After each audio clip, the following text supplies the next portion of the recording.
Super prime time में इसी के साथ ही इस वक्त एक बड़ी खबर आ रही है। मुज्तबा ने ली है पिता के बदले की शपथ। मुज्तबा ने लिखित संदेश जारी किया है। शहादत का बदला चाहता है ईरान, पिता का बदला लिया जाएगा। मुज्तबा ने कहा खामेनेई का प्रतिशोध ईरान लेकर रहेगा। इस वक्त की सबसे बड़ी खबर, शांति और संहार के बीच की लकीर को अमेरिका भी पार कर चुका है और ईरान भी उसके सामने से लगातार अब हटने को नहीं तैयार है। ऐसे में अरब में सिर्फ और सिर्फ विध्वंस के समीकरण बनते दिख रहे हैं। अब ताकत के दम पर ट्रंप मुज्तबा खामेनेई को झुकाना चाहते हैं, हॉर्मुज़ खुलवाना चाहते हैं, लेकिन ईरान ने तय कर लिया है कि आखिरी सांस तक वो लड़ेगा, जीत कर ही रहेगा। ये सिर्फ ईरान का जोशीला ख्वाब नहीं है, बल्कि इसके पीछे ऐसा प्लान है जिसने अभी तक अमेरिका और इजराइल को हॉर्मुज़ में घुसने नहीं दिया है। अब ट्रंप के अल्टीमेटम के बाद हॉर्मुज़ फिर से सुलगने को तैयार है, क्योंकि कुछ घंटों में अल्टीमेटम की मियाद खत्म हो रही है, जिसके बाद हॉर्मुज़ में बारूदी संहार का नया दौर आरंभ हो सकता है। उसने दो एयरक्राफ्ट कैरियर तैनात कर दिए हैं।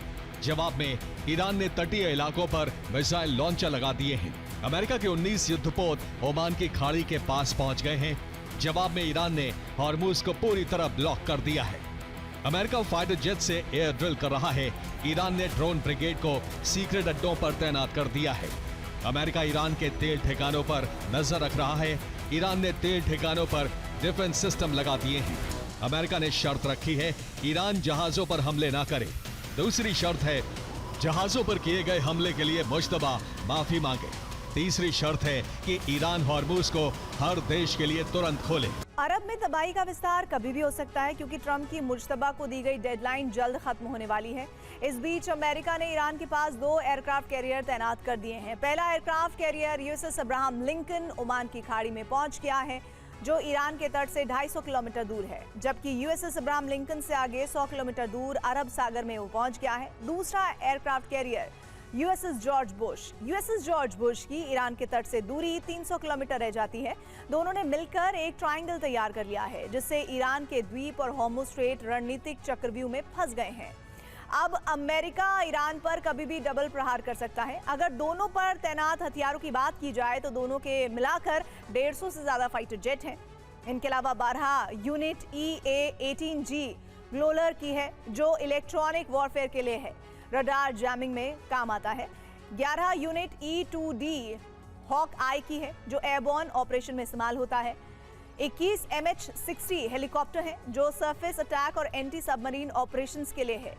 सी स्पैरो सिस्टम की 7 यूनिट है, जो medium range missile defence system है, और फेलिक्स CIWS 20 mm गन की 8 यूनिट है, जो मिसाइल विमान पर अटैक कर सकता है। क्या अमेरिका निर्णायक युद्ध की तैयारी में है? क्या अमेरिका सिर्फ डराने के लिए हमले करेगा? क्या अमेरिका ईरान में सत्ता परिवर्तन कराएगा? क्या अमेरिका अरब देशों पर हमले रुकवाएगा? या अमेरिका हॉर्मुज़ खोलने के लिए हमले करेगा? अमेरिका की तैनाती और आक्रामक तेवर बता रहे हैं कि वो आधी रात हमला कर सकता है। टारगेट भी फिक्स कर लिए हैं। पहला टारगेट ईरान के सैन्य ठिकाने हैं। दूसरा टारगेट ईरान के परमाणु संयंत्र हैं, जहां संवर्धित यूरेनियम रखा गया है। तीसरे नंबर पर ईरान के आइलैंड हैं, जहां ईरान ने खुफिया मिसाइल ठिकाने बनाए हुए हैं। चौथा टारगेट ईरान के बंदरगाह हैं, जहां से तेल सप्लाई होता है, और 5वें टारगेट पर ईरान के ऑयल स्टोरेज हैं।